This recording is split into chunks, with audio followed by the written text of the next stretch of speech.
Shark attacks are among the ocean's most terrifying ordeals. Sudden, violent encounters where survival often depends on split-second decisions and sheer luck. From fishing trips that turned into nightmares, to divers trapped far below the surface, to sailors facing massive predators in open waters. These real-life incidents reveal just how unpredictable and deadly sharks can be.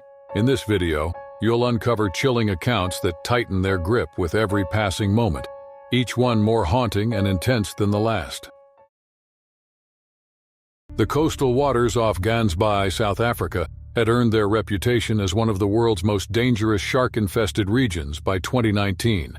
Located approximately 180 kilometers southeast of Cape Town, this small fishing town sat at the convergence of the Atlantic and Indian Oceans, creating nutrient-rich waters that attracted massive seal colonies. These colonies, in turn, drew great white sharks in unprecedented numbers, making the area a hunting ground for apex predators measuring up to 6 meters in length. The region's jagged coastline, with its underwater caves and kelp forests, provided perfect ambush points for these ancient killers. Local fishermen had reported increasingly aggressive shark behavior in recent years, though marine biologists attributed this to climate change pushing prey species into shallower waters. 5 friends from Johannesburg had planned their annual fishing expedition to these treacherous waters, unaware that their adventure would become a nightmare that would haunt survivors for years to come. Thaddeus Pemberton, a 34-year-old accountant, had organized the trip with his childhood friends. Cordelia Blackwood, a 31-year-old marketing executive. Araminta Fairweather, a 29-year-old physiotherapist. Beatrice Thornsbury, a 33-year-old architect, and Lysander Ashworth, a 35-year-old engineer. They had rented a modest 7-meter fishing boat from a local charter company, despite warnings from seasoned fishermen about recent shark activity in the area. The morning of July 15, 2019, dawned clear and deceptively calm. The group departed from Gansbaai Harbor at 6:30 a.m., their boat loaded with fishing equipment, provisions, and a misplaced sense of security. Thaddeus had purchased the trip as a celebration of his recent promotion, joking that the biggest danger they faced was seasickness.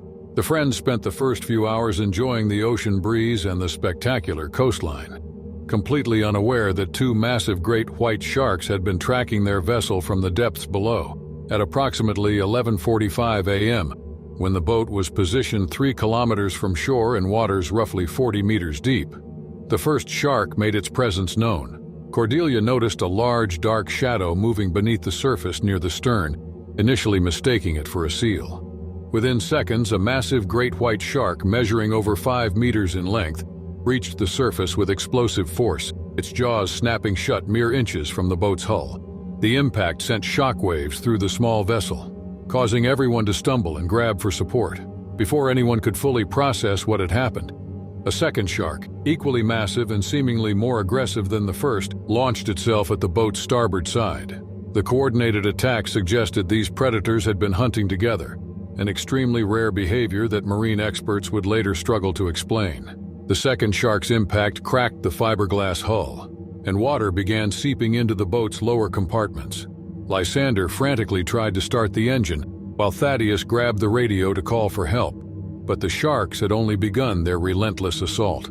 The first shark returned with renewed fury, ramming the boat's hull repeatedly with its massive head, each impact sending vibrations throughout the vessel. The second shark focused on the stern, its powerful jaws clamping down on the outboard motor and thrashing violently from side to side. The boat's hull began to splinter under the sustained attack. Araminta screamed as a section of the deck collapsed beneath her feet, plunging her into the frigid ocean water. The blood-red water immediately attracted both sharks, and within moments she disappeared beneath the surface in a violent thrash of foam and spray. Her terrified cries were silenced almost instantly. Beatrice attempted to throw a life ring to where Araminta had vanished, but the larger shark surged upward, its jaws snapping shut on her extended arm. The force of the bite pulled her overboard, and she too was dragged into the churning waters. The remaining friends watched in horror as their companions were consumed by the relentless predators. The boat was now taking on water rapidly, its hull compromised beyond repair. Cordelia found herself thrown into the ocean when the stern section completely separated from the main vessel. She managed to grab onto a piece of floating debris, but the smaller shark immediately began circling her position. Her desperate attempts to stay afloat were hampered by the aggressive predator, which repeatedly bumped her with its snout before delivering a crushing bite to her leg. Her screams echoed across the water as she, too, was pulled beneath the surface. Thaddeus and Lysander clung to the remaining section of the boat, which was now little more than a floating wreck. The sharks had claimed 3 of their friends in less than 20 minutes, and the predators showed no signs of retreating. The men found themselves surrounded by debris, blood, and the constant threat of the circling sharks. The distress call Thaddeus managed to send before the radio was destroyed went out successfully, but help was still hours away. The 2 survivors spent the next 4 hours floating in shark-infested waters, using pieces of the destroyed boat as makeshift rafts, while the great whites continued to patrol the area.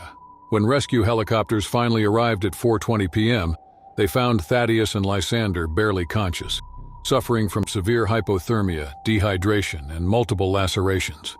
The sharks had disappeared as suddenly as they had appeared, leaving behind only scattered debris and the traumatized survivors.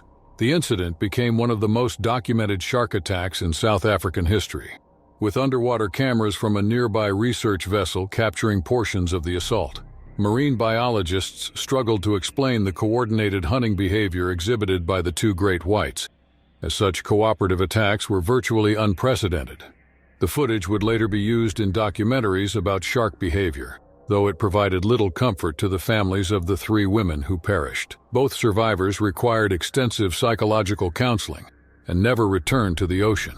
The attack sparked renewed debates about safety regulations for recreational boating in shark-infested waters, and highlighted the increasing boldness of great white sharks in coastal areas around the world. The crystal-clear waters surrounding the Bahamas had long been considered a diver's paradise, but beneath their deceptive beauty lay countless shipwrecks that served as both historical monuments and potential death traps. In 2016, the area off Nassau had become increasingly popular among marine researchers and adventure divers, seeking to explore the remnants of vessels that had met their fate in these treacherous waters over the past century. The particular wreck that would become the site of terror was a World War II cargo ship, the SS Meridian, which had been torpedoed by a German U-boat in 1943 and now rested 30 meters below the surface. The wreck had become an artificial reef over the decades, attracting diverse marine life, including nurse sharks, Caribbean reef sharks, and occasionally the more formidable great hammerhead sharks that migrated through these waters during their seasonal hunting patterns. Marine biologist Jenna Lee had arrived in Nassau 3 weeks earlier as part of a research expedition, studying the behavioral patterns of hammerhead sharks in their natural habitat. The 28-year-old researcher had spent years studying these magnificent predators, but had never encountered one in such confined quarters as a shipwreck. Her research partner, Dr. Marcus Whitfield, a veteran marine biologist with over 15 years of experience in Caribbean waters, had warned her about the unpredictable nature of hammerheads when they felt cornered or threatened. The SS Meridian wreck had been chosen as their primary research site because of recent reports of increased hammerhead activity in the area. On the morning of September 23, 2016, Jenna and Marcus descended toward the wreck equipped with underwater cameras, data collection equipment, and standard scuba gear rated for depths up to 40 meters. The visibility was exceptional, extending nearly 25 meters in all directions, and the water temperature was a comfortable 26 degrees Celsius. As they approached the wreck, they documented several Caribbean reef sharks and a small group of nurse sharks that had made the deteriorating vessel their home. The cargo hold, which had been their primary target for the dive, was accessible through a narrow opening in the ship's hull that required careful navigation. Jenna entered the cargo hold first, maneuvering through the tight opening with practiced ease. The interior of the wreck was dimly lit, with scattered beams of sunlight filtering through various openings in the corroded metal structure. Schools of tropical fish moved through the cargo area, and Jenna began documenting the ecosystem that had developed within the artificial reef. Marcus remained outside the wreck, monitoring the surrounding waters and maintaining radio contact with their surface support team. At approximately 10:45 a.m., Marcus noticed a large shadow moving beyond the edge of his vision. A massive great hammerhead shark, measuring nearly 4 meters in length, had appeared seemingly from nowhere and was approaching the wreck with deliberate purpose. The distinctive hammer-shaped head and powerful build immediately identified it as a mature female, likely hunting in the area. Marcus attempted to signal Jenna through the established underwater communication system, but the metal hull of the wreck interfered with the transmission. The hammerhead's behavior quickly became concerning as it began circling the wreck with increasing intensity. Rather than displaying the typical cautious curiosity that hammerheads usually exhibited around human divers, this specimen showed signs of agitation and territorial aggression. The shark's movements became more erratic, and it began to investigate the various openings in the wreck's hull with what appeared to be predatory interest. Jenna, still inside the cargo hold and unaware of the hammerhead's presence, continued her research documentation. She had been inside the wreck for approximately 15 minutes when she noticed the water around her becoming increasingly turbulent. The scattered fish that had been peacefully swimming through the cargo area suddenly scattered in panic, a clear indication that a large predator had entered their territory. When Jenna turned toward the narrow exit opening, she found herself face to face with the massive hammerhead shark. The predator had positioned itself directly in front of the only viable escape route, its distinctive head swaying from side to side as it assessed the situation. The shark's small, dark eyes seemed to focus on Jenna with an intensity that sent waves of terror through her body. She remained motionless, knowing that any sudden movement could trigger an attack. The hammerhead began to display increasingly aggressive behavior, bumping against the wreck's interior walls with its powerful head. The metallic clanging sounds echoed through the water, creating an atmosphere of impending doom. Jenna's air supply gauge indicated that she had approximately 20 minutes of breathing gas remaining. But her elevated heart rate and stress levels were causing her to consume oxygen at an accelerated pace. The shark suddenly lunged forward, its massive head striking Jenna's diving fins with crushing force. The impact sent her tumbling backward into the cargo hold, and she felt the sharp pain of the hammerhead's teeth tearing through the rubber material of her fin. Blood began to seep into the water, and the shark's behavior became even more frenzied as it detected the scent. Marcus, observing the situation from outside the wreck, realized that conventional intervention methods would be ineffective given the confined space and the hammerhead's aggressive state. He activated his high-intensity underwater flashlight and began directing the beam toward the shark's eyes, hoping to confuse or disorient the predator long enough for Jenna to escape. The bright light appeared to have the desired effect. The hammerhead recoiled slightly from the intense illumination, creating a brief opportunity for Jenna to maneuver toward the exit. She pushed off from the cargo hold floor and swam desperately toward the opening, her damaged fin making movement difficult and painful. The shark recovered quickly from the light distraction and pursued her through the narrow exit, its massive body scraping against the corroded metal edges. Jenna emerged from the wreck with the hammerhead in close pursuit, her ankle throbbing from the bite wound. Marcus immediately activated the emergency ascent protocol, and both divers began their rapid but controlled ascent to the surface. The hammerhead followed them for several meters before apparently losing interest and returning to the depths. The dive ended with Jenna requiring medical attention for her ankle injury, which consisted of deep puncture wounds and severe bruising. Both researchers were traumatized by the encounter, particularly Jenna, who had never experienced such aggressive behavior from a hammerhead shark. The incident was thoroughly documented and reported to marine research authorities, contributing to ongoing studies of hammerhead territorial behavior in confined spaces. The experience fundamentally changed Jenna's approach to marine research, and she subsequently focused her studies on shark behavior in open water environments rather than confined spaces like shipwrecks. The frigid waters off Norway's Arctic coast had remained largely unexplored by recreational fishermen until 2021, when improved weather patterns and advanced fishing technology made these remote areas more accessible. The Lofoten Islands region, located approximately 300 kilometers north of the Arctic Circle, represented some of the most challenging and dangerous fishing grounds in the world. These waters, where the Norwegian Sea meets the Arctic Ocean, plunged to depths exceeding 1,000 meters and harbored marine life that rarely ventured into shallower coastal areas. The region's history was filled with tales of mysterious sea creatures and unexplained phenomena, passed down through generations of Norwegian fishermen, who had learned to respect the ocean's unpredictable nature. A commercial fishing crew from the port town of Svolvær had set out on what they anticipated would be a routine deep-sea fishing expedition. The vessel, a 15-meter fishing trawler named the Nordkapp, was captained by Bjorn Eriksson, a 52-year-old veteran of Arctic waters with over 30 years of experience navigating these treacherous seas. His crew consisted of 4 seasoned fishermen: Gunnar Solberg, the 45-year-old first mate; Niels Pedersen, a 38-year-old engineer; Oscar Lindqvist, a 41-year-old deckhand; and Ragnar Haugen, a 29-year-old newcomer to Arctic fishing who had joined the crew just 3 months earlier. The morning of October 14, 2021, brought unusually calm conditions for the Arctic region, with minimal wind and relatively stable seas. The crew departed from Svolvær at 4:30 a.m., their vessel loaded with fishing nets, processing equipment, and provisions for a week-long expedition. Their destination was a known fishing ground located 80 kilometers offshore, where previous expeditions had reported abundant cod and halibut populations. The weather forecast predicted continued calm conditions, making it an ideal time to venture into the deeper waters that were typically too dangerous for smaller vessels. At approximately 9:15 a.m., when the Nordkapp had reached its intended fishing location, the crew began deploying their nets in waters that measured 450 meters deep. The sonar equipment indicated substantial fish activity in the lower water columns, and the crew prepared for what they hoped would be a profitable day of fishing. The water temperature readings showed the typical Arctic conditions of 2 degrees Celsius, and visibility was limited to just a few meters due to the dark, nutrient-rich waters. Gunnar was the first to notice something unusual.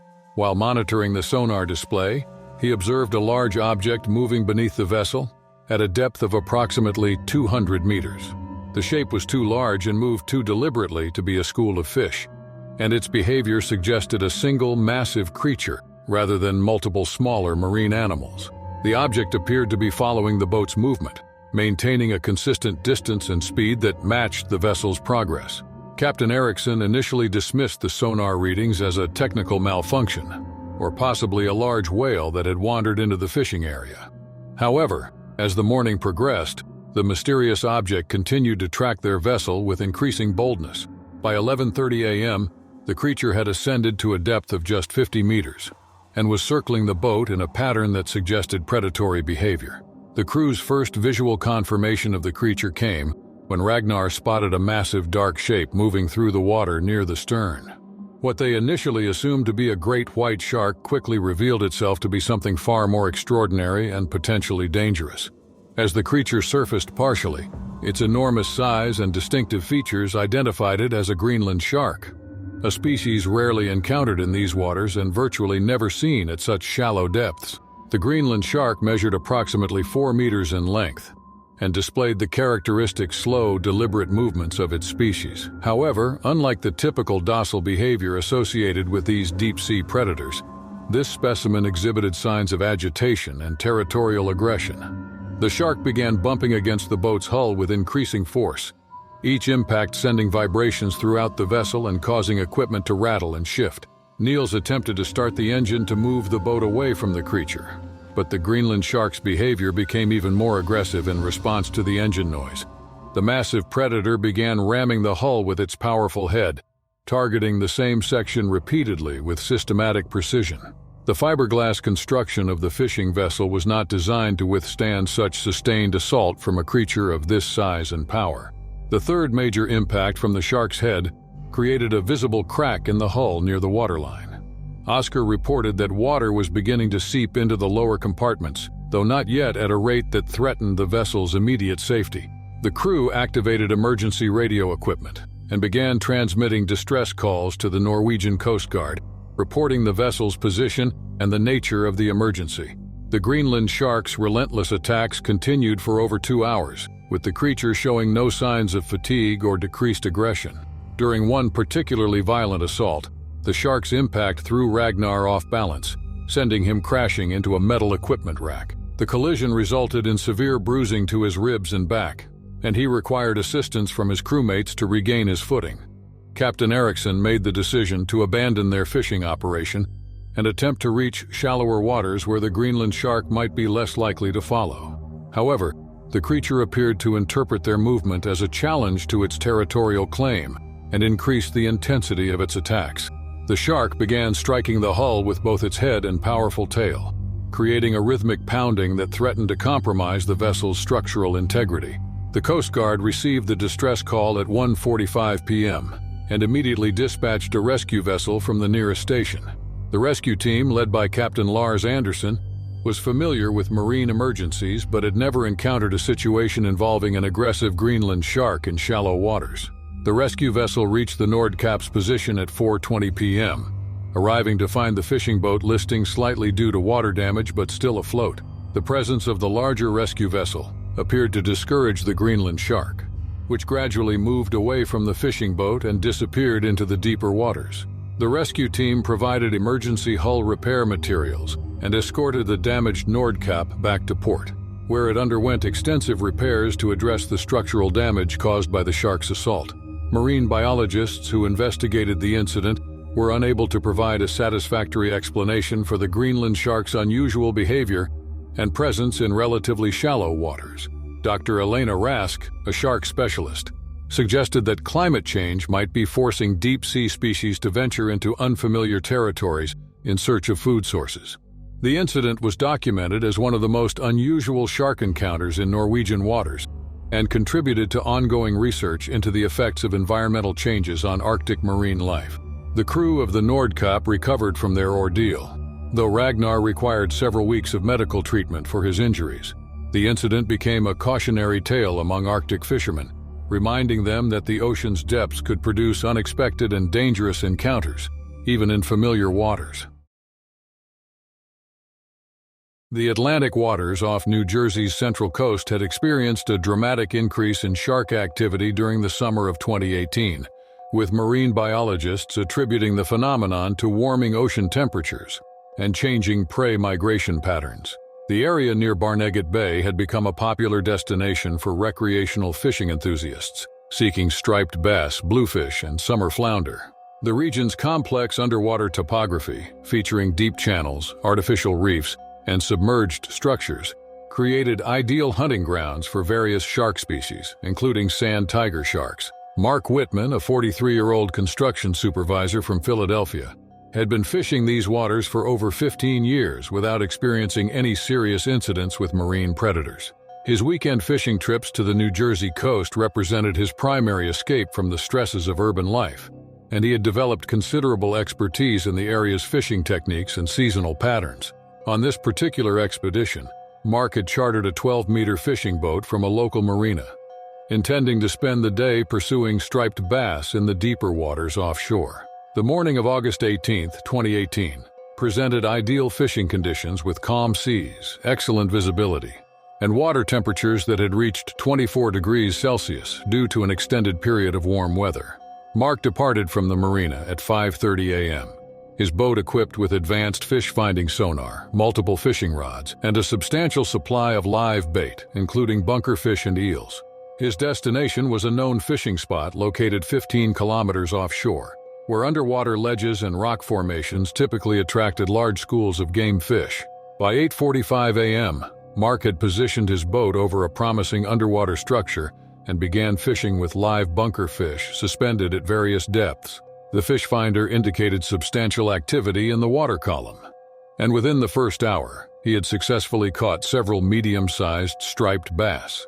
The fishing conditions were exceptional, and Mark decided to extend his stay in the area rather than moving to alternative locations as originally planned. At approximately 10:30 a.m., Mark's largest fishing rod showed signs of substantial fish activity, and he began the process of reeling in what he anticipated would be a significant catch. The fish's behavior during the retrieval process was unusually aggressive and powerful, suggesting a species larger than the typical striped bass found in these waters. Mark's fishing experience had taught him to exercise caution when dealing with unknown or unusually large catches, but the excitement of potentially landing a trophy fish clouded his judgment. When the catch reached approximately 5 meters below the surface, Mark caught his first glimpse of what he had hooked. Instead of the expected striped bass, he found himself connected to a massive sand tiger shark, measuring over 3 meters in length. The shark's distinctive appearance, with its protruding teeth and powerful build, immediately identified it as a mature specimen that had likely been attracted to the area by the abundant fish activity and the scent of blood from Mark's previous catches. Mark made the critical error of attempting to bring the shark alongside the boat for a closer examination. As he leaned over the gunwale with his left forearm extended to guide the fishing line, the sand tiger shark executed a sudden upward lunge that caught him completely off guard. The predator's massive jaws, lined with razor-sharp teeth, clamped down on Mark's forearm with crushing force that immediately penetrated through muscle and began grinding against bone. The shark's bite delivered approximately 300 pounds of pressure per square inch, and its serrated teeth began tearing through Mark's flesh with devastating efficiency. The pain was instantaneous and overwhelming, but Mark's survival instincts kicked in as he realized the severity of his situation. Blood began pouring from the wound, creating a red cloud in the water that seemed to further agitate the sand tiger shark. The predator began thrashing its head from side to side while maintaining its grip on Mark's arm, a behavior typical of sand tiger sharks when attempting to disorient and subdue their prey. The violent movements threatened to drag Mark overboard, and he desperately grabbed the boat's railing with his free hand to maintain his position. The shark's teeth continued to grind deeper into his forearm, and Mark could feel the bones in his arm beginning to crack under the pressure. Using his remaining strength, Mark began striking the shark's head and snout with his free hand, targeting the sensitive areas around the predator's eyes and gills. After what seemed like an eternity, but was likely less than 2 minutes, the shark finally released Mark's mangled forearm and disappeared beneath the surface. Mark immediately applied a tourniquet using his belt and began applying direct pressure to the wound to control the massive blood loss. The Coast Guard received Mark's distress signal at 11:15 a.m. and immediately dispatched a rescue helicopter. The rescue crew reached Mark's position within 25 minutes of receiving the distress call, finding him in severe shock from blood loss but conscious and coherent enough to assist with his own rescue. Mark was airlifted to a trauma center, where surgeons worked for over 6 hours to repair the extensive damage to his forearm. The surgical team successfully reattached severed muscles and tendons, though Mark's arm would require months of physical therapy and would never regain full function. The incident was documented as one of the most severe shark attacks in New Jersey waters in recent decades, and it prompted increased awareness among recreational fishermen about the potential dangers of handling large marine predators. Mark's recovery process was lengthy and difficult, requiring multiple surgeries and extensive rehabilitation, and he never returned to fishing in the waters where the incident occurred. The Indian Ocean surrounding the Maldives had earned a reputation as one of the world's most deceptively dangerous maritime regions by 2017. The archipelago's deep waters, often exceeding 2,000 meters in depth, were home to numerous oceanic predators, including the notorious oceanic white-tip shark, a species responsible for more human fatalities than any other shark due to its aggressive behavior toward shipwreck survivors. The MV Serenity, a 45-meter cargo vessel, had been transporting materials from Mumbai to Male when it encountered a severe tropical storm system approximately 200 kilometers southwest of the Maldivian capital. The storm brought sustained winds exceeding 120 kilometers per hour and waves reaching heights of 8 meters. Among the cargo ship's crew was Faisal Khan, a 42-year-old marine engineer from Karachi who had worked aboard merchant vessels for over 18 years. Faisal was known for his mechanical expertise and ability to remain calm under pressure, maintaining the ship's engines, electrical systems, and safety equipment. The storm reached peak intensity during the early morning hours of September 5, 2017, when massive waves struck the MV Serenity with sufficient force to compromise the vessel's structural integrity. The cargo ship's hull began taking on water faster than the bilge pumps could handle. The captain ordered the crew to abandon ship at 3:45 a.m., but violent sea conditions made launching the lifeboats extremely dangerous. The MV Serenity sank within 45 minutes, taking most emergency equipment with it. Faisal found himself among 6 survivors clinging to floating debris in the middle of the Indian Ocean, with the nearest land over 150 kilometers away. The storm continued to rage, making rescue operations impossible. As dawn broke, the storm subsided, but the survivors faced a more terrifying threat. The warm waters, averaging 28 degrees Celsius, were an ideal habitat for oceanic white-tip sharks, known to appear at shipwreck sites within hours. These predators, measuring up to 4 meters in length, were attracted by vibrations and chemical signals from maritime disasters. The first oceanic white-tip shark appeared at 8:30 a.m., its distinctive white-tipped fins visible as it circled the survivors at roughly 20 meters. Faisal recognized the species and understood their grave danger. Within an hour, 3 additional sharks had joined, creating a coordinated hunting group that systematically investigated the debris field. The scorching sun and stress began affecting the survivors. Dehydration and exhaustion set in, and panic among crew members threatened to attract the sharks' attention. Faisal tried maintaining group cohesion by encouraging calm behavior and avoiding sudden movements. At 2:15 p.m., after 6 hours of circling, the largest shark began displaying aggressive behavior. The predator, over 3.5 meters long, made closer approaches and bumped debris with increasing frequency. This typically indicated preparation for attack. The attack came suddenly. The large oceanic whitetip surged forward, its jaws clamping down on Faisal's left leg with crushing force. The shark's serrated teeth penetrated deep into his thigh, severing major blood vessels and causing massive bleeding. The predator began thrashing violently, trying to disorient and subdue its prey. Faisal's desperate attempts to free himself only intensified the attack. The shark's powerful body twisted and rolled in the water, performing a death roll designed to tear flesh from bone and drag prey beneath the surface. The other survivors watched in horror as Faisal was pulled underwater, his struggles weakening as blood loss and oxygen deprivation took their toll. Blood in the water triggered a feeding frenzy among the other sharks, which began exhibiting increasingly aggressive behavior toward the remaining survivors. The predator's movements became more erratic and violent, with additional attacks appearing imminent. A rescue helicopter had been searching for MV Serenity survivors after receiving the vessel's distress signal. The crew spotted the debris field and circling sharks, immediately recognizing the severity of the situation and preparing for water rescue operations. The helicopter crew witnessed Faisal's final struggle against the oceanic whitetip, but were unable to intervene in time.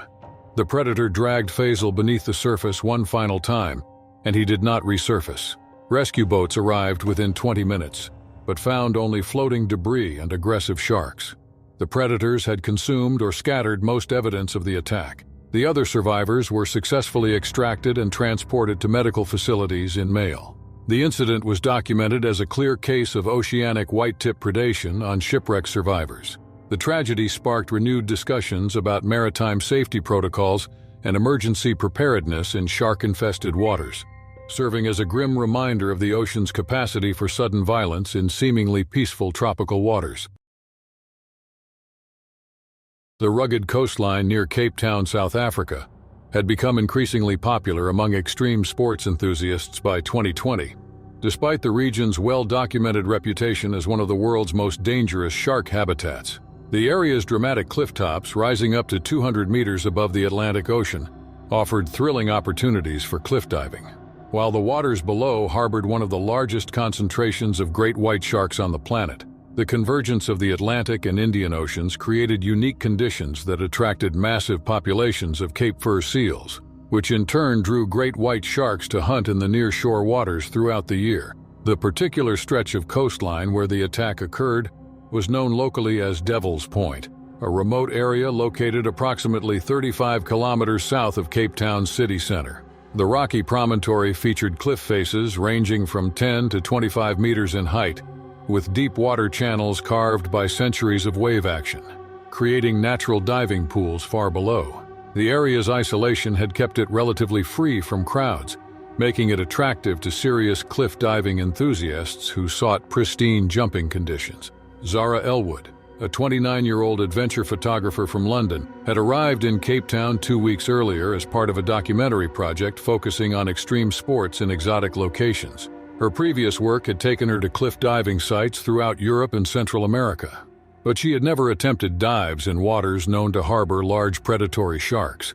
Zara's athletic background included competitive swimming and rock climbing, giving her the physical skills necessary for cliff diving, though she had limited experience with the unique challenges presented by South African waters. The morning of November 12, 2020, brought ideal conditions for cliff diving, with calm seas, excellent visibility, and air temperatures reaching 26 degrees Celsius. Zara had scouted the location during the previous day, identifying a 15-meter cliff face that offered a clear trajectory into deep water, with minimal risk of striking submerged rocks. Her safety equipment included a wetsuit, emergency whistle, and waterproof GPS beacon, though she had dismissed local warnings about shark activity as exaggerated tourist folklore. At approximately 10:45 a.m., Zara positioned herself at the edge of the cliff face, preparing for what she anticipated would be a spectacular dive that would serve as the centerpiece of her documentary footage. The water below appeared calm and inviting, with the characteristic deep blue color that indicated substantial depth. Her camera equipment was set up to capture the dive from multiple angles, and she had arranged for a local photographer to document the jump from an adjacent cliff position. The dive itself was executed flawlessly, with Zara maintaining perfect form during the 15-meter descent and entering the water with minimal splash. The initial impact was exhilarating, and she descended approximately 8 meters below the surface before beginning her ascent back toward the surface. The water temperature was cooler than expected at 18 degrees Celsius, and the visibility was excellent, allowing her to see clearly in all directions as she swam upward. What Zara could not have anticipated was the presence of a massive great white shark that had been hunting in the area's deep water channels. The 4.5-meter predator had been attracted to the location by the scent traces of a seal colony located on nearby rocks, and it had been patrolling the underwater terrain when Zara's dive created vibrations and visual stimuli that triggered its hunting instincts. Great white sharks were known to investigate unusual disturbances in their territory, particularly when they occurred near their preferred hunting grounds.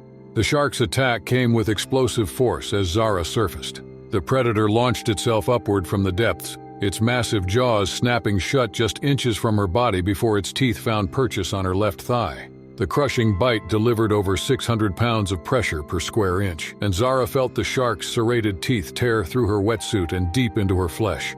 The pain was instantaneous and overwhelming, but her survival instincts kicked in as she realized the severity of her situation.